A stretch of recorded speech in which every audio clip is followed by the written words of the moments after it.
لەگەڵ نزیکبوونەوەی وەرزی بەهار و مانگی پیرۆزی ڕەمەزان نرخی کاڵا و شمەکەکان لە بازاڕەکانی هەرێمی کوردستان ڕوو لە هەڵکشانە. فرۆشیاران هۆکاری هەڵکشانی نرخەکان تەنها بۆ نزیکبوونەوە لە بۆنەکان ناگەڕێننەوە، بەڵکو دابەزینی بەهای دینار بەرامبەر دۆلار هۆکارێکی دیکەی سەرەکیە.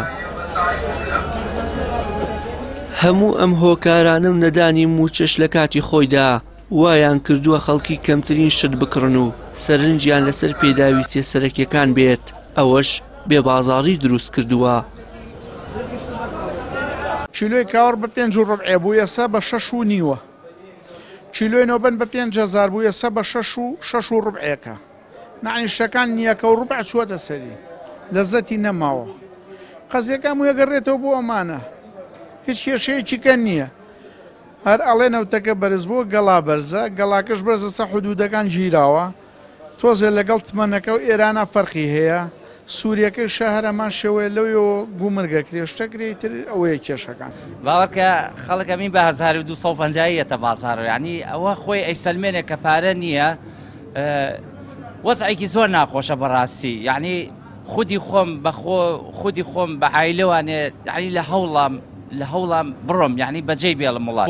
من ئەم کارتۆنە زەیتە بە 21,500 دینار یەک لیتری ئەم هێنە، ئەمە باسی 2-3 ساڵەمەوە. ئێستا بۆ من هەر لە ماوەی پێشەوە بوو بە 46 بە 47. ئێستا بە 64,000 بە 65,000، ئەوش باشەکەی نا. ئێستا زێر زۆر گرانە بۆ من بابەتەکانی تر گرانەبانە بێ بە دیعایە ناویان بێنم. والحاصل هەموو شتێک گران بووە. ئەو بابەتەی بەڕاستی بێتە بازار و خەڵک سەرەکی بێ گرانە بێ. دۆخی کڕیارانیش هیچ لە فرۆشیاران باشتر نییە. ئەوانیش داد و بێدادیانە لە دەستگرانی نرخی کاڵا و دواکەوتنی موچە و بێباکی حکوومەتیش لە چارەسەرکردنی قەیران و کێشەکان کە بەهۆی شکستی حکومڕانیەوە لەسەر هاوڵاتیان کەڵەکە بوون. ئێمە حاڵێکی زۆر خرامان هەیە، نە نەوتە، نە غازە، نە بەنزینە، سارە هەموو وەستاوە، بە قوربانت بم. وەزەکەی زۆر ناخۆشە. هەموو نییە بڵێ نەتڵبزێ نیە، ئەم گەنجانە هەمووی ئاوارە بوو، هەمووی نییە خۆی داچاند، هەمووی فەوتا. تۆزە ئاورێکمان لێ بدەنەوانە بە ئەمەش تۆزە هین بین، هەمووی کووردە بۆ ئاوە دێ بڕێنەوانێ. موشە زۆر کاریگەری کردووە، زۆر بێحەد کاریگەری کردووە، ینی بازار خەڵک هیچی پێ ناکڕیە، ناتوانێت بێتە بازار، مەگەر بێتە بازار هەر سەیری شتکە، ئەینا شتی بەسیت نەبێشتی بۆ ناکڕێ.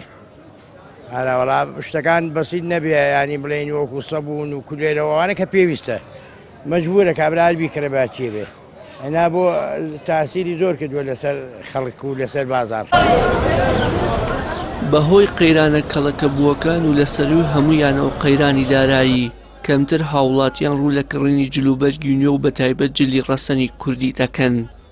هاتنی بەهار مژدەی نوێبوونەوە و وەرزی گەشت و سەیرانە، بەڵام دواکەوتنی موچەی مانگی دوو کە دابەشکردنی تا نەورۆزیش تەواو ناکرێت، ڕەنگە زۆر کەس لە خۆشی دەستپێکی بەهار بێبەش بکات.